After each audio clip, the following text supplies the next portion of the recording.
Kin and Capital. Kin and Capital. Kin and Capital. Welcome back, ladies and gentlemen, to another episode of Kin and Capital. I'm your host, Chris. Alexis to the left, Christian to my right, your boy Mike over there. Today's topic, we're going to talk about the pressures. I don't even know what I want to say because I'm trying to figure out how to say it because I don't want it to come across a certain way. But the topic is the pressure to provide. Now, you know, we're all men, right? So there's a lot of pressures, society type pressures, personal pressures, and things like that. Of what does it even mean to provide, right? And the type of pressure we get if we're not meeting those expectations. So we're going to dive into that a little bit today. How you boys feeling? Feeling good? Yeah, doing good. Ready to dive into this topic? I think it's we're probably going to hit some controversial things. I don't know. We'll see. But you know, I'll kick started off when we talk about pressure to provide. I think that society can really paint a picture out there from a male perspective to that we have to provide for everything. And that could put a lot of pressure on our backs because, you know, we got to provide a home, you know, finances to eat, got to keep the lights on. If you got kids, you got to take care of the kids. What is their future going to look like? You got to make sure you're putting up enough money for them to go to college. You know what I'm saying? Like, hey, what if they have a rainy day? What if you have a rainy day? And things like that. And I think that puts a lot of pressure on men. Am I doing enough? Right. I think we can also say women too. Yeah, we can say women too. And that's surprising. There's a lot of men that stay at home. There's a lot of stay. Yeah, you're right. Sure. Yeah. But like just that pressure, like what does it mean to really provide for your family?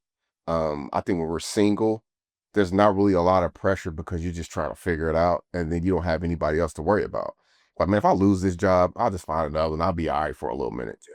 But when you have a wife, you got kids, you got a mortgage, you got cars, you got credit card debt, student loans. I mean, it's a lot of pressure that's put on whoever's the provider of the household to really keep up with those standards. And I know society a lot of times can, you know, put a lot of pressure on us as well. Like, hey, you got to make this certain amount of money to be able to afford this or do this or do this. And people have goals, people have aspirations, and that puts a lot of pressure on it itself. But yeah, I just kind of want to dive into that a little bit. Christian, what are your thoughts about that? I mean, I guess pressure can apply to single people as well, obviously, because you still have expectations here, especially here in America, on how much money you need to be making, or just in general, to get a place nowadays, it's a nightmare, even an apartment. So there's pressure on that. A lot of single guys that I know are getting roommates because you can't. I mean, there's very select jobs that pay enough to pay for an apartment in a decent area to where you don't have to lock your doors and bar your windows. You can get an apartment somewhere for cheap. Yeah. You see what I'm saying? But if you actually want to live somewhere that is halfway decent, you don't want to always be looking over your shoulder and stuff like that, you're at least going to be paying $2,000 a month. You know, now, like I said, there's other parts of town that are kind of, you know, mixed crowd, whatever, but maybe you don't want to live there. You can, I mean, if you're okay with it, you know, as a man, it's a little bit different. You know what I'm saying? I feel like I can live out of a trailer and be fine. But some people even still like just, I don't want to live on certain parts sides of town. So they get roommates and stuff like that. So there's pressure there. You have to maintain a certain type of job. You can't, you know, there's maybe fast food or something that won't cut it to be able to pay the bills for that. Or let's say you're a single male or woman and you're looking to get into a relationship where there's expectations on how much you should be making or how much you should be able to contribute and what the future looks like. There's pressures on for everybody. I can speak from obviously being a married man that there's pressures when it comes to providing for a family and children. I have a special needs son, just had a newborn. I got a house, bought my house 2 years ago. So you know how that is. It is expensive. You know, got to maintain vehicles, got to maintain that house, got to put food on the table all the time. You have to keep your career. You have to be growing in that career. I always look at it like, you know, when you're single, maybe you're making 50K. That 50K might go a long way. 50K is a lot of money when you're single. As soon as you get into a relationship, that's cut in half. And I'll be nice. But well, because your money becomes.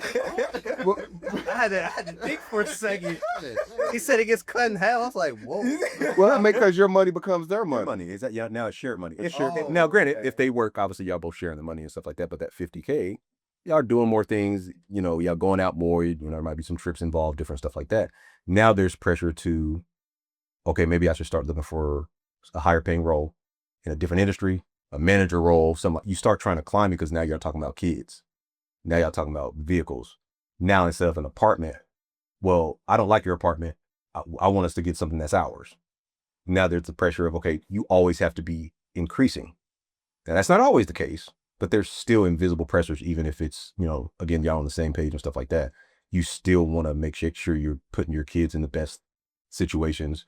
School, you got to consider school districts. And I don't want to take this whole panel, but I know that was a big thing for us too, is like, you know, even though we homeschooled beforehand and when we weren't, we were like, well, what? I don't want to live in this area because I want my kids to go to these schools. Well, I can't afford to put them in private school. So now I got to look for another job. There's always a pressure. You know what I'm saying? There's never just, I can just, like back when you were single, didn't have no kids, Halo days. You know, that's what I call it, boy. The Halo days, boy. Sit around, Xbox link up, boy. Like some Kool-Aid out there. Exactly, man. Just living life and didn't have none of this stuff. But it's like the more life progresses, the more pressure you have. So you always have to be growing and changing and becoming better. And I think that's the part of this podcast. I think that's what this is a good episode, because that's really the reason we made this podcast, is because it's necessary. Even if you don't want to, it's necessary. Yeah, and I think we got to hit on this too. I know I brought up the society comment because society, especially us as men, and I'm not negating women in no form or fashion, but I think as men, from our perspective, the expectation for us is, I mean, there might be some viewers out there looking at that. Yeah, that's what you're supposed to do. Yeah, sure. Yeah, but does it have to be that hard? Yeah. Like, you know, and then that kind of, everything that you just stated, that can mess with somebody's mental state. You can get stressed out trying to keep up. And there's also a lot of folks out there like to compare. We talked about social media and things like that on our last episode.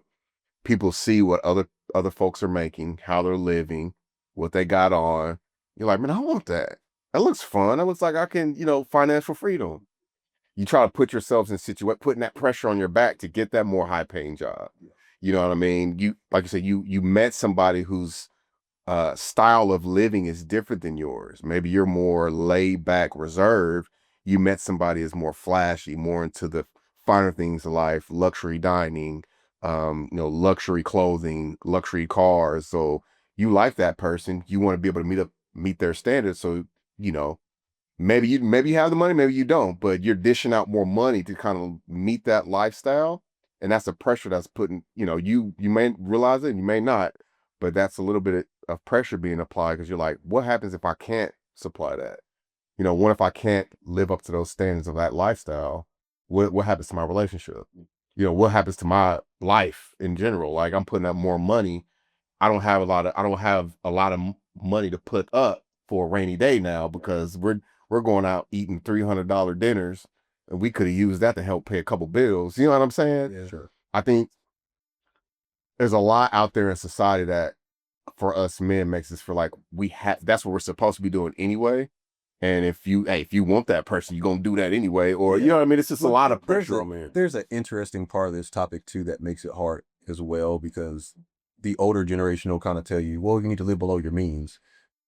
For sure. I always have until I got this house.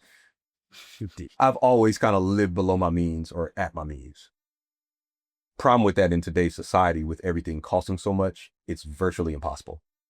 Unless you want to live in a bad area or have a crappy car or have you know what I'm saying, having everything kind of lower quality. Because like we were just talking about before we rolled the cameras, I've always wanted land. You know how much it costs for land nowadays? Yeah. Unless you go far out somewhere, and even then, it's, you know, because a lot of these all these companies are building a lot of new builds and stuff on that. It is hard to get land now. Mm-hmm. So even that dream of, you know, I'm just gonna get a mobile home and get some land, you're still gonna be coming out as much as a homeowner that's paying $250K for a house. Yeah. Or $300K for a house. You still gotta pay it. And you're still gonna have to finance it, and it's still gonna cost a lot of money. So a lot of live below your means stuff. Like, I lived below my means in the previous home, and the funny thing is now that house is worth $200,000. Yeah. That's in the hood. Yeah, that's crazy work. Yeah, I think they kind of, like, you have to break down what the meaning of your means is. Mm-hmm. Sure, because everybody's means is different. Yeah.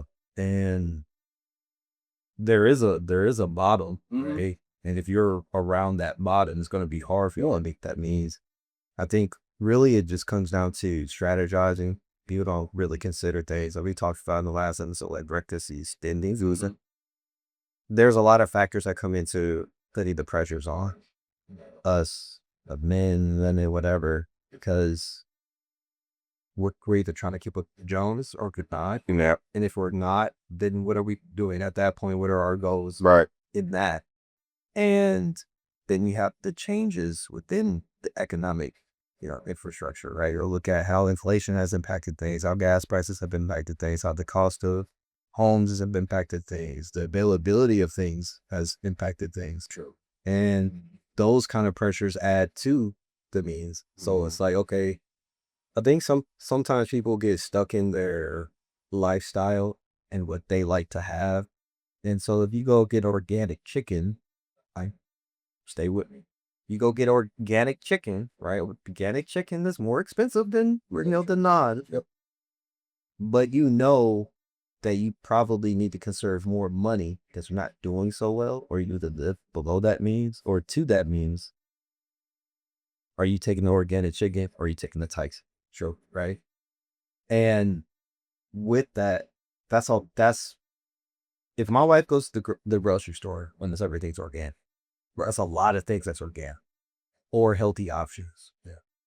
Compared to what we this is probably $100 difference, not even true, right? So you look at that. Well, why are people trying to eat healthier now? What has influenced that? Artificial food influence. You didn't even know about the freaking artificial food. Yeah. Right. So it's just understanding what is probing your brain and causing you to have suggestion for other things. Sure. That's going to make you spend, right? The problem with the old school was they like to have the shiny things, the cars. They were very specific in what they wanted, though. It wasn't much. They were like, look, I just want a house, I want a car. Yeah. Right. And they pretty much stuck to that. With us, it's so much more because we see so much more. We understand much more is possible, right?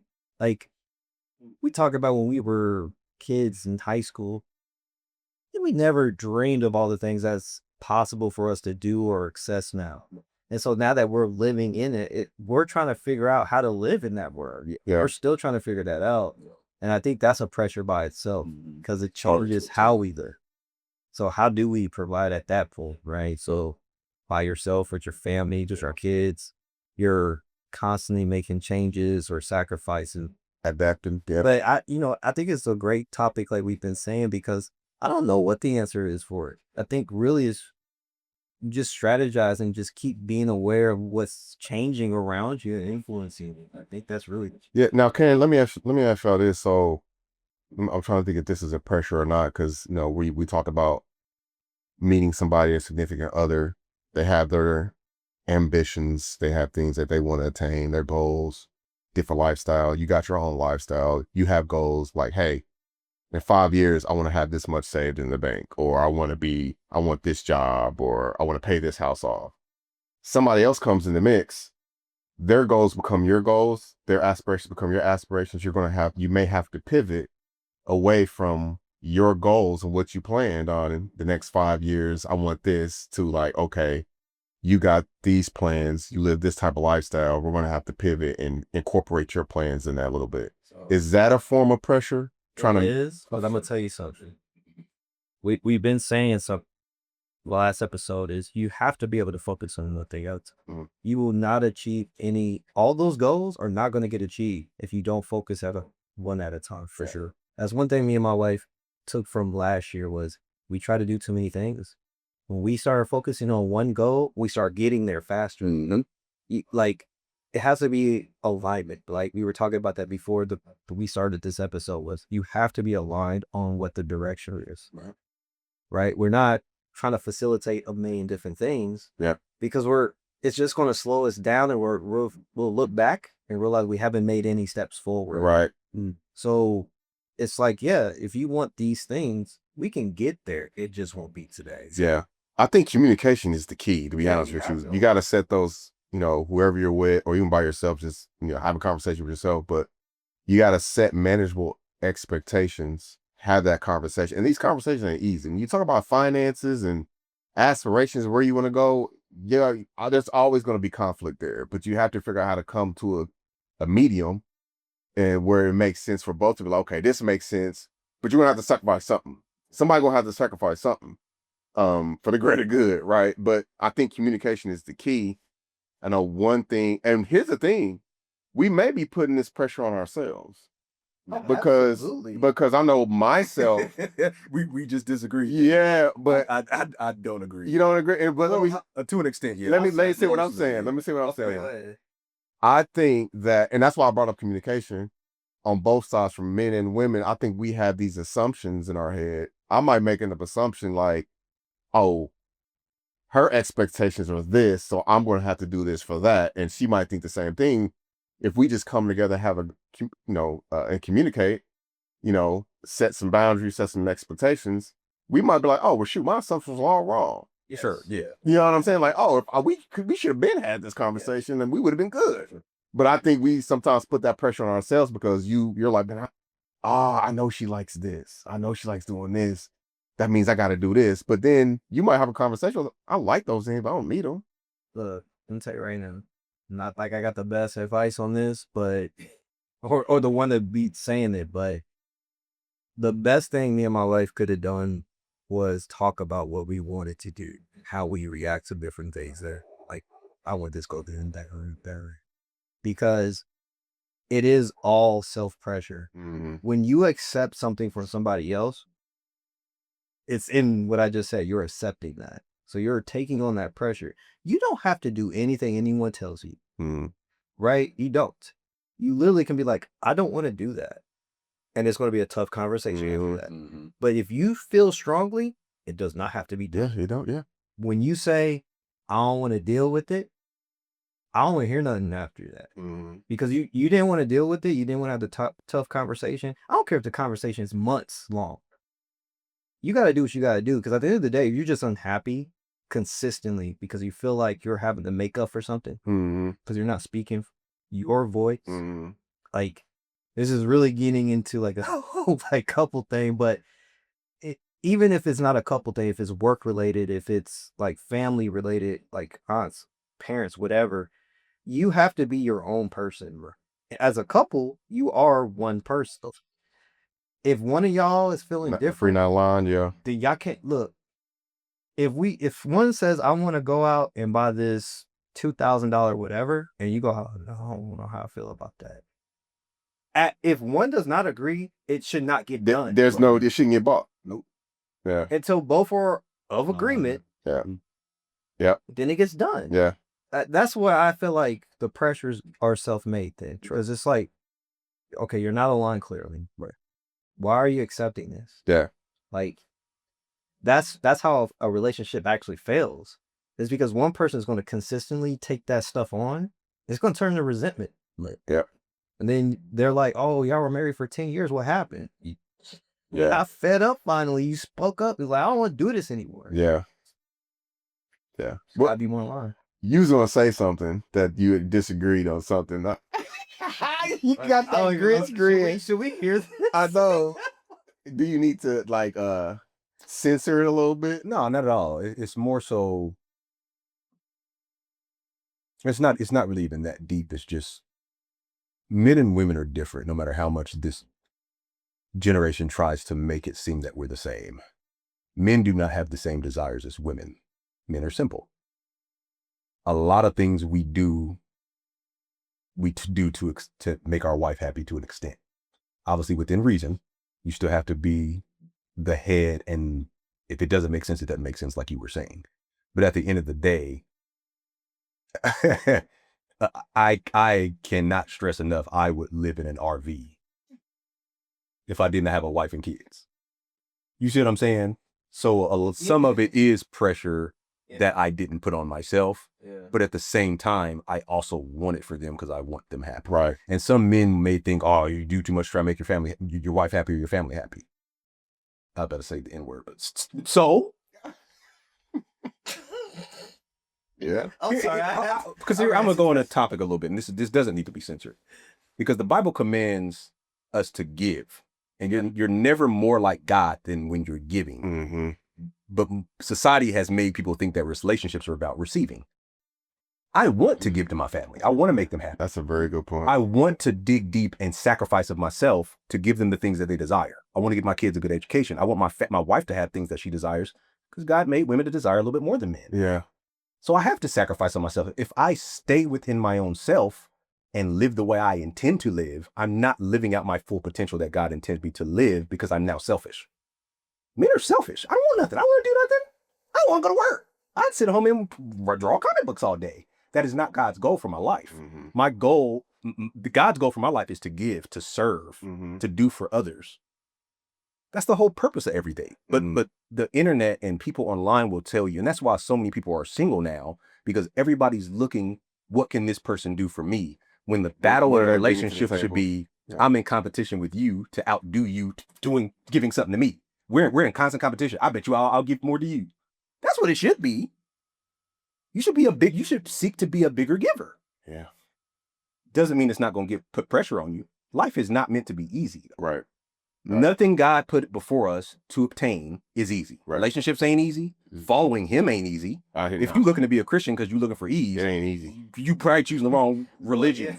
You ain't never. Nah, it ain't easy. You ain't- Yeah. You gonna be tempted. You gonna be so exhausted exhausted. trying to figure it out. Yeah. Trying to figure out, oh wait, did I just sin? Was I sin? No, even that, just like, was that enough? Sure. Yeah, was that enough? You know, Am I doing what I'm supposed to do? Sure. Yeah. But that's what I'm getting at though. Think of every man in the Bible that God picked to do things. Yeah, Most of them didn't want to do it. and they worked They worked. to get it done. They did. And it was, in a lot of times, it went against their nature. Yep. Moses, I'm not a good speaker. Boy, you don't get up there and talk. Matter of fact, I'm gonna have Aaron do it. Yeah, But you still gonna take a big part in it. He still had to do a bunch of stuff. You see what I'm saying? So it's like, I don't know. Like I said, it didn't need to be central because I wasn't gonna say anything goofy. But at the end of the day, it is in our nature to serve. Whereas the world will tell you it is in your nature to take. That's a good point. Let me go a step deeper with that. Because it is in our nature to take. But we were not created to take. God intended us to operate in the spirit. Our fleshly nature is to take. Our fleshly nature, because of the fall of man, and sorry, I keep going deeper with it, but because of the fall of man, our nature takes over. And a lot of people make that what our life is about. Well, naturally, women are like this. Naturally, men are like this. We're not supposed to live by that. We're supposed to live how he intended us to live. By our spirit. Mm-hmm. By the Holy Spirit. You know what I'm saying? Like, I'm not trying to get preachy, but seriously, like, people they put too much into the nature part versus the command part of what God wanted you I to do. wouldn't say the worldly. It's the worldly Yeah. part. I think a lot of folks out here are just worldly. Like going back to what I said earlier, you're right. I think with social media and the internet, a lot of people that I know and I've talking to, they're like only really, especially at a certain age, being your 40s or whatnot. People who are still single, I hear a lot. I hear the comment a lot. I'm only going to mess with somebody if they're bringing something to the table. Or what are they bringing to the table? And it's like, I get it though. And you can kind of fall down like, man, you know what? You're right. Like, what are they bringing to the table? Shoot, I got to do all this. But at the end of the day, like you said, we're supposed to be willing to give. Like, Men are called simps nowadays for giving to women. When it's funny because that's the direct command that God gave to men. Love your wife like Christ loved the church. I don't think men are simple at all. I think men are very complicated. but more complicated than we put off here. No, yeah, exactly. Then we put off. The problem is to get a man to talk about something is so hard. Sure. But we're actually very complex. And I always get frustrated because people want to make it seem like women are very complex. Yes, they are. It doesn't mean they're more complex. But they have their emotions on. They wear their emotions on their And sleeve. that's the difference. We between don't. us is You can't figure us out. because we're raised different. Mhm. Sure. Men, dude, like my son's out here taking the trash out and doing all kinds of stuff around the house. He is learning how to be a worker. Not that I'm not going to do that with my daughter, but they're not going to have the same attribute for sure. We can take on more because we're built physically different, for sure, right? It means we're going to have different exposures and experiences in life than women. They're not built like we are to be durable. One. In a different sense, because somebody gonna be like, we have babies. I'm not talking about that. Yeah, not in a negative sense at all. I'm just saying It's just, physically, when a man is out there building houses all day, that is endurance, durability, and strength all at the same time happening. Well, right? It's different than women. And so I feel like when it comes to what's up here, a whole different story. Yeah. We're all very complex. The problem is men weren't telling their stories and no one was asking men their stories for a very long time until recently. And so now they're starting to understand that these men actually can think. Sure. I always laugh at this. If men are so simple, how are they conquering the world? And having not saying that I approve of this, but having women in such a lesser role in previous times, right? I mean, strategizing how to conquer another person, how to be a merchant and grow their money and stuff like that. If we're so simple, complex things that we've thought of and done, and women have too, but the theory that men are simple is just crazy. It's just like, no, that's just your perception of them because you ain't sat down and talked to one of them. Yeah, I just don't like the mentality of buying into the modern age way of thinking of relationships and like how men are perceived and stuff like that. I don't like it. People like, yeah, social media. Like, Yeah. we say this all the time. Like, take a break. We are on these phones so much. When it's bad when your phone has to tell you how much you've been on your phone. Yeah. The fact they added that as a feature shows you that there's a problem. I think at the end of the day, there's enough pressure in the world just to exist, let alone to provide. And as time goes on, the goal is really to minimize what we want to take on as pressure. Some of these pressures we don't have to take on, but we do it anyway. For sure. Providing, yes, it's difficult, it's tough, it's life. But not everything that you're trying to provide has to be a pressure. Some things you can be like, hey, we can have this, but we can't have this today. Hey, son, today, no McDonald's, but you know what? We got Twitter fish. So, okay, so that brings up a good point. So I know the topic of this episode is the pressure to provide. Is it really pressure then? Yeah. I mean, because it's like, if you accept it and it starts to impact you, where you're stressed, it's always on your mind, or the moment a decision has to be made and you're like freaking out, anxiety, that's pressure. or should it be pressure? Should it be pressure? It should, but some things we can't help. Yeah. Some things we can't help, right? It's learned experiences and we can't predict the future. So when we go to work for somebody, that comes with a pressure. We don't know how they're going to treat us. You know what I mean? When we have children, we have no idea what our children are going to turn out to be like. That's pressure. Because the minute one has an ailment or some kind of condition, now we have to find more resources to be able to support them and treat them in that. So some of these pressures you're not going to be able to foresee, but you have to be able to accept it in a way where you can be like, okay, I just got to do what I got to do and keep love in the fact that you're trying to be happy at the forefront, because that's what helps you get through it. If you get too many pressures, now you got too many of them to deal with. So how do you start addressing them all? Well said. I would say pressure is necessary because it's the only way you can grow. It's going It's going to happen, and it's just a requirement for every stage in life if you're going to become stronger as a person in general, man or woman. Well, we got I think focus avoid- on, like, the pressure of providing. I was just about to say avoid unnecessary pressures. Pressures of keeping up with the Joneses, as you put it earlier. Whereas, the world tells you need to make this, you need to do this, you need to live like this, dress like this, drive this car, or you ain't doing nothing. Block that out. The other thing I was You know what I mean? Like, is when you said block it out, you got to be able to let some things go too. That's why making sacrifices. Because if you got the $90,000 car and you tried everything to keep the $90,000 car, but everything else is suffering because of it. It was Gotta let for it sure. go. You gotta let the car go. for sure. Well, okay, so with that example, what is the pressure that's causing people to hold on to that car versus doing the right thing, letting it go now to free up some things for you to do other otherwise?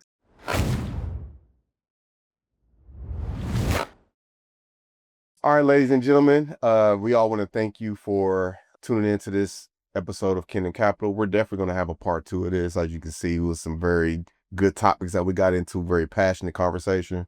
We definitely want to continue this conversation, but we want to be mindful of everybody's time. You know, everybody that out there has things to do and things like that. But we definitely, conversation go on for another hour or two. We're gonna make a part 2. This is just part 1 of the pressure to provide. But till the next time, thanks for tuning in. Candid Capital. and Capital. Yeah, buddy. Yeah, I can't ask the question. I got one question. I was loving it because, like, I think Getting capital.